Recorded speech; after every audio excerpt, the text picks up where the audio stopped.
1977-78 से कायम हुआ है और आज तक वो प्राइमरी स्कूल ही है। 3 ही कमरे हैं। 3 कमरों में क्या इतने बच्चे मुमकिन है तालीम हासिल कर सकें?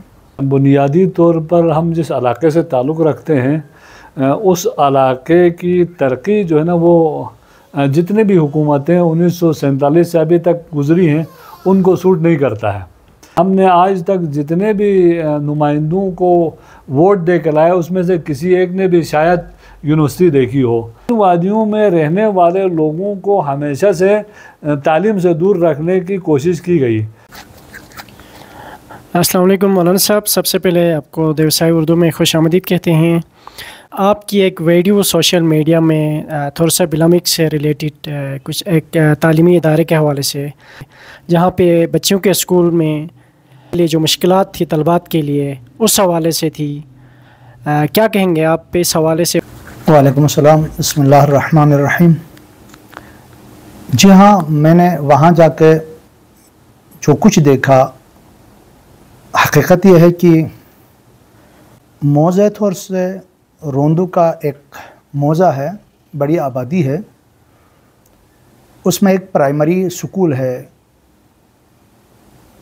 लड़कों का जो 1977-78 से कायम हुआ है और आज तक वो प्राइमरी स्कूल ही है। उस वक़्त की आबादी मसलन 50, 60 या 100 घरानों पर मुश्तमिल थी। 50-100 बच्चे होते थे। अब वो आबादी 400, 500 तक पहुंच चुकी हैं।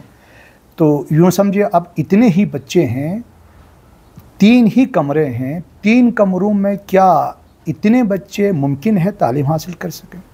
और साथ ही इतने बच्चों के लिए मसलन गवर्नमेंट 2 टीचर हैं। क्या 2 टीचर सैकड़ों के बच्चों को संभाल सकते हैं, तालीम दे सकते हैं? उसके अलावा हकीकत मैंने वहाँ ये देखी कि कोई फर्नीचर मौजूद नहीं है। बच्चों ने अपने लिए लकड़ी के छोटे मोटे कोई ऐसी जगह चीज़ें बनाई हैं जिस पर बस ज़मीन पे नहीं थे, वो उस लकड़ियों पे बैठे हुए थे। टीचर के लिए कोई कुर्सी नज़र नहीं आती थी।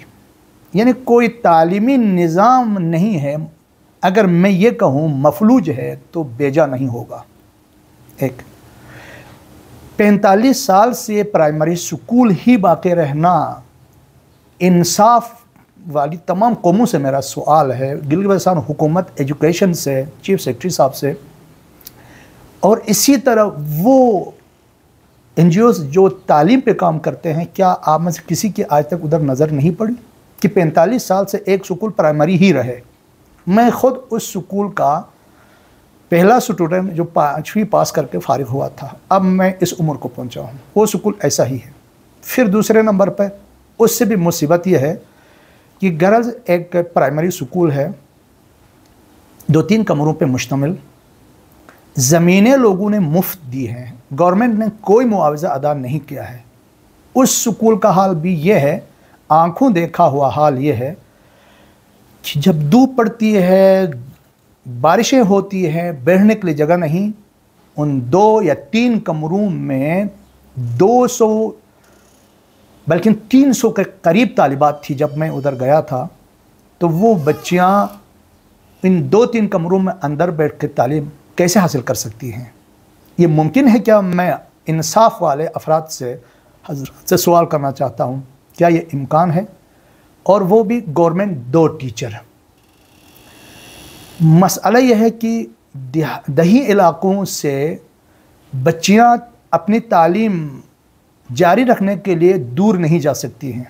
गिलगित शहर और स्कर्दू शहर में नहीं जा सकती हैं। क्यों? इसलिए कि सबसे पहले उनके वालिदैन बेरोज़गार हैं, उनके पास माली मसाइल हैं।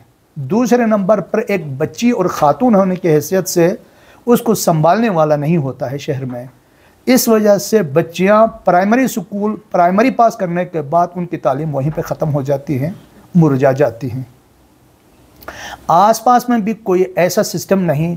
थोरसे के साथ बिलामिक मौज़ा आता है, बड़ी आबादी वाला मौज़ा है वो भी, वहाँ का भी हाल इसी तरह ही है। मिडिल स्कूल से ऊपर कोई तालीमी निज़ाम नहीं है, लड़कियों के लिए भी लड़कों के लिए भी। थोरसे से बिलामिक तक आना काफ़ी रास्ता दूर है। और ख़ुसूसन सर्दियों में जब बर्फ़ पड़ती है तो फिर बच्चों को वहाँ से उठकर उधर तक आना मुमकिन नहीं है, सहूलियात नहीं है, ट्रांसपोर्ट नामी कोई चीज़ नहीं है, लिज़ा आना जाना इंतहाई मुश्किलात है। यानी इस दौर में दुनिया यानी चाँद पे जा रही है, लेकिन हम जैसे थे वैसे ही बाकी हैं। अवाम क्यों नहीं एहतिजाज करती हैं? वो तो अल्लाह पाक ने कुरान में फरमाया है, अल अवाम कल अनआम बल हुम अज़ल्लु सबीला। वो तो कोई जानते ही नहीं, बेचारे परेशान हैं। वो पढ़े लिखे हजरात की ज़िम्मेदारी, हुकूमतों की ज़िम्मेदारी बनती है, एजुकेशन की ज़िम्मेदारी बनती है। और मैं यहीं से अक़वाम आलम से भी दरख्वास्त करूँगा कि आप अपने इंसाफ की आंखें खोल के ज़रा इन इलाकों की तरफ देखें।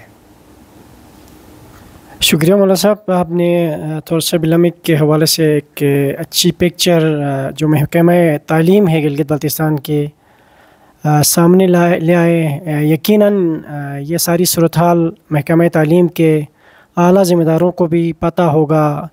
चीफ़ सेक्रेटरी गिलगित बल्तिस्तान जो कि स्पेशली इस हवाले से बड़े एक्टिव दिखाई दे रहे हैं, उनके भी सामने ये चीज़ आ जाएगी।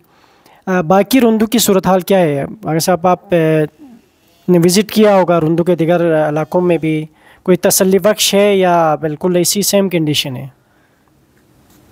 यूँ अर्ज़ कर लूँ कि मैं एक स्कॉलर और मुबल्लिग होने की हैसियत से मुख्तलिफ़ जगहों में आना जाना होता है। रोंदू की बड़ी आबादी रोड से हट कर है, नालाजात में बड़ी आबादी है। तो जैसे थोरसे और बिलामिक के लोगों की है वो वही हालत दूसरे मौज़े और इलाकों की भी वही हाल है। प्राइमरी स्कूल या मिडिल स्कूल है, उससे ज़्यादा और कोई निज़ाम तालीम ही नहीं है। तो वो तो पूरा रोंदू का मसला इसी तरह ही है, मुझे नज़र आता है। शायद कहीं पर कोई हाई स्कूल तक ख़वातीन के लिए मुहैया हो। खुसूसन ख़वातीन का तालीम का मसला इंतहाई गंभीर है। असल कोई इंसाफ वाला ऑफिसर या शख्सियत या इदारा सामने ही नहीं आता कि ख़वातीन के मसाइल, तालीमी मसाइल हल कर दे। इस दौर में भी वो बस बेचारगी की हालत में अगर कोई इंसाफ वाला ऑफिसर या शख्सियत NGOs जाके उनसे एंट्री करे बराह रास्त उन जगहों में जाके, तो वो बच्चियाँ आपके सामने रो पड़ेंगी। फिर जाने वाला ख़ुद पछताएगा या उधर उनके साथ हम नवा होकर रोएगा कि इनके साथ क्या हो रहा है।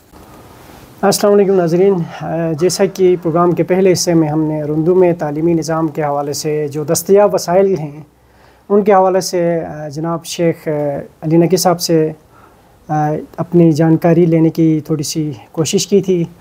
अब हमारे साथ रुंदू के एक सियासी समाजी शख्सियत, काफ़ी NGOs में भी इन्होंने बड़ा किरदार अदा किया है गिलगित बल्तिस्तान लेवल पे, उस हवाले से भी इनकी बड़ी खिदमत हैं। फ़िदा इसार साहब से पूछते हैं कि फ़िदा साहब, रुंदू में जो तालीमी निज़ाम के हवाले से जो परेशान कुन ख़बरें आ रही हैं, सुनने में यही आ रहा है कि, और है भी हकीकत भी यही है कि रुंदू की 17,000 आबादी को अभी तक कोई हायर सेकेंडरी स्कूल से चलाया जा रहा है बॉयज़, और गर्ल्स के हवाले से भी कोई प्रॉपर कोई कॉलेज अभी तक नहीं है।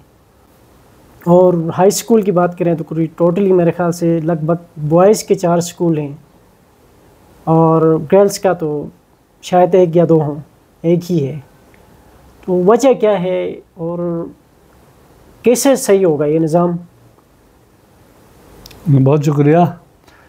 असल में बुनियादी तौर पर हम जिस इलाके से ताल्लुक़ रखते हैं उस इलाके की तरक्की जो है ना, वो जितने भी हुकूमतें 1947 से अभी तक गुज़री हैं उनको सूट नहीं करता है। इसकी वाज़ेह मिसाल एक तो हमारे अवामी जो शऊर है उसमें कमी है, और दूसरा ये है कि उस शऊर में कमी की वजह से हमने आज तक जितने भी नुमाइंदों को वोट दे के लाए उसमें से किसी एक ने भी शायद यूनिवर्सिटी देखी हो, क्योंकि जिनको कॉलेज, स्कूल और यूनिवर्सिटी का तालीम का ख़ुद तजुर्बा नहीं हो, उनको क्या पता कि जी तालीमी इदारों का कितना फ़ायदा है। उसकी दूसरी वजह यह है कि हम बहुत दूर दराज इलाकों में रहते हैं और हमारी जो नज़र आने वाली पॉपुलेशन है वो मेन रोड पे बहुत कम है। हम देहातों में, वैलीज़ में रहने वाले लोग हैं जहाँ पे जो है ना तालीमी निज़ाम एक तो माफिया के सुपुर्द रहा पिछले कोई 25-30 सालों से। उन माफिया को वहाँ पे बंदे चाहिए था जहाँ पे उनकी रोज़गार खपानी थी, लिहाजा उस एरियाज़ में जो है ना वो लोगों को एक्सेस टू एजुकेशन में बहुत तकलीफ़ हुई। दूसरा ये है कि हम जिन इलाक़ों में रहते हैं उस इलाक़ों में स्पेशली हमारी कोई 2-3 बड़ी वैलीज़ हैं रुंदू की। एक हमारा थोरसा बिलम एक बहुत बड़ी वादी है, हमारे गंज गुलबो सबसर बहुत बड़ी वादी है, एक हमारा स्तक बहुत बड़ी वादी है और हमारी तुर्म एक बहुत बड़ी वादियाँ हैं। इन वादियों में रहने वाले लोगों को हमेशा से तालीम से दूर रखने की कोशिश की गई।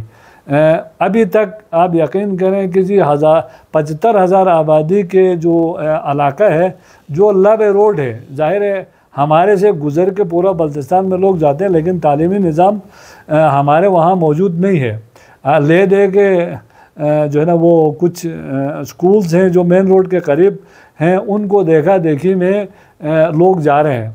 और जो आज तक के एडमिनिस्ट्रेशन है, जो चीफ सेक्रेटरी आजकल जो बैठा है, उसको सिर्फ चूना लगाने के अलावा और किसी चीज़ से इंटरेस्ट नहीं है। आने वाले जो मैट्रिक का रिज़ल्ट आप लोगों ने देखा होगा, इंतहाई मायूसकुन रिज़ल्ट है, जिसका नतीजा ये है कि ये चूना लगाने, स्कूलों में चूना लगाने की हद तक ये इसको तरक्की समझते रहे। मिनिस्टर एजुकेशन जो कि रिसेंटली हलफ उठाए हैं गुलाम शहजादा का, आपके हम ख्याल भी हैं और अच्छे दोस्त भी हैं, क्या आप मिनिस्टर एजुकेशन गुलाम शहजादा आगा साहब से कोई प्रोजेक्ट की सिफारिश करेंगे?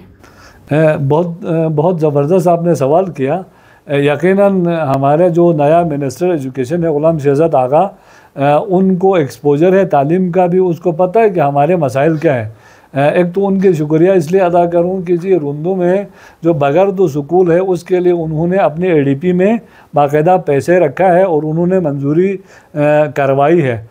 और दूसरा, मुझे उनसे जाहिर है बजट लिमिटेशंस अपनी जगह पे, उसके जो अपने बजट है उसमें लिमिटेशंस है, लेकिन मैं उनसे ये तवक्को रखूँगा इंशाल्लाह कि वो हमारे जितने भी तालीम में एडमिनिस्ट्रेटिव गैप्स हैं जितने हैं, जो गवर्नमेंट को करना चाहिए वो करेंगे।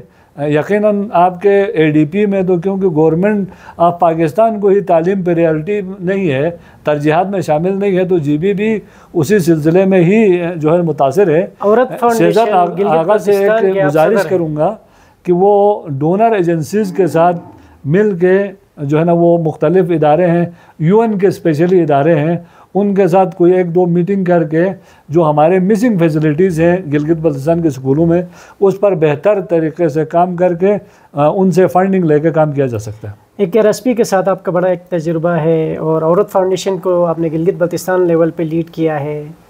ख़वातीन के issues as compare to gents ज़्यादा हैं, क्या इक़दाम उठाने चाहिए?